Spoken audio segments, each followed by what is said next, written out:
Hello, this is RSCKY, the Android guy.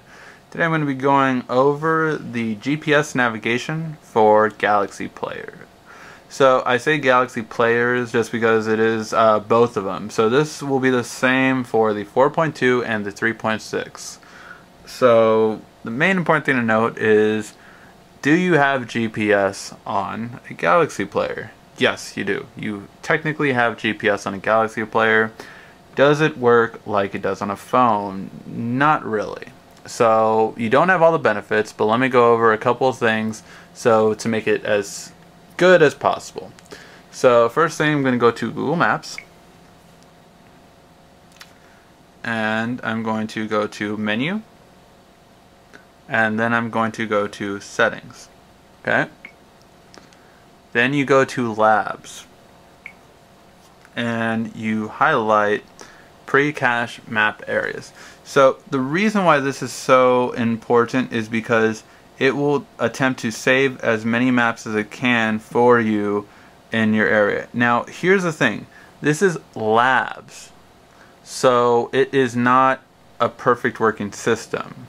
Google Navigation itself is technically still in beta, even though it's better than like every Garmin and TomTom navigation out right now.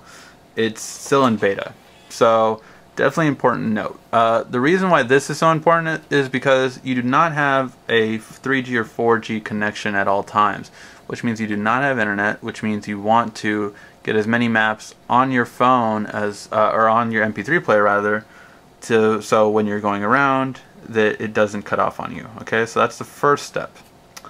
The second step is going to be with navigation. So let's navigate to somewhere close by. Let's do Best Buy, Culver City. Okay, so we're going to navigate to Best Buy, Culver City.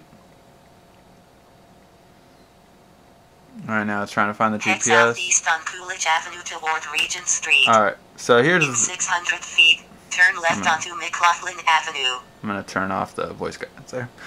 So here's the thing. That if you have this, you are perfectly fine. You can get your navigation and everything like that while you have Wi-Fi. Now let me show you the downsides of not having Wi-Fi, because as soon as you leave, you're not going to have Wi-Fi. So I'm going to turn Wi-Fi off, and now I'm going to talk about the differences. Okay, so how this is different from a phone, how this is not different from a phone, first of all. So you actually can still, it'll do turn-by-turn navigation. So each time you turn, everything like that, you will be able to see exactly how to go places. So it'll have that for you. What is also important to note is you can actually still see the direction list. So you can still see the entire direction list as you go along and everything like that. So you have that right then and there. Now the other thing that you do have is you have, those are your basic things you have. Now the things you cannot do. So the things you cannot do, you cannot look for route alternatives. So right now when I have route alternatives, it's going to try to load it, but I have pre-cached already some of these maps, so it's fine here. But if you are in an area where you do not have the maps already saved on your data, you won't be able to actually have alternative routes. The second thing is, if you notice these keep loading, is you no longer have the ability to use traffic updates. So you no longer will have any kind of traffic update. So if there's an accident that happens, say like on a trip that's like 20 minutes away and it turns into an hour away, you cannot tell that difference anymore, because you will no longer have the ability to get traffic updates. So that's an important thing to note. So alternative routes will not be available, first of all, if you do not have the map saved in the area. Second of all, you will no longer have the ability to get traffic updates.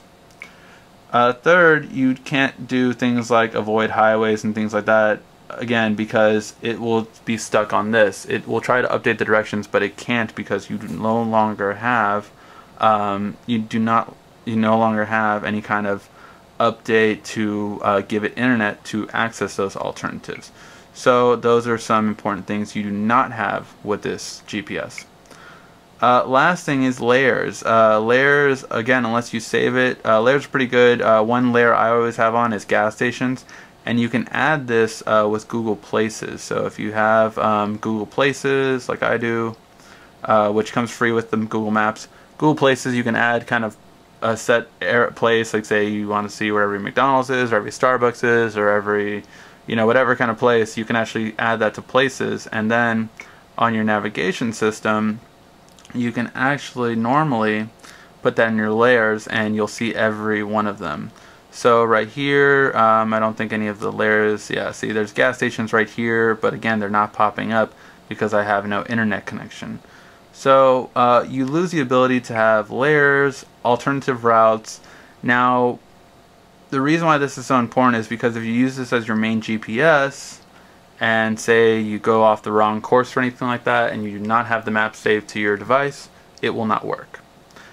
So those are all the basics, ins and outs to Galaxy Player or GPS. So can you use it as your GPS? Yes. Does it have limitations compared to a phone? Yes.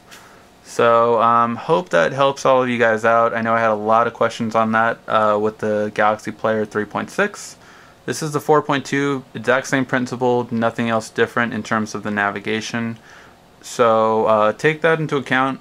You can use it as a GPS for the most part if you want, but it does have certain limitations. Alright guys, if you have any other questions about the GPS or the navigations, feel free to ask. This has been RSCKY, the Android Guy.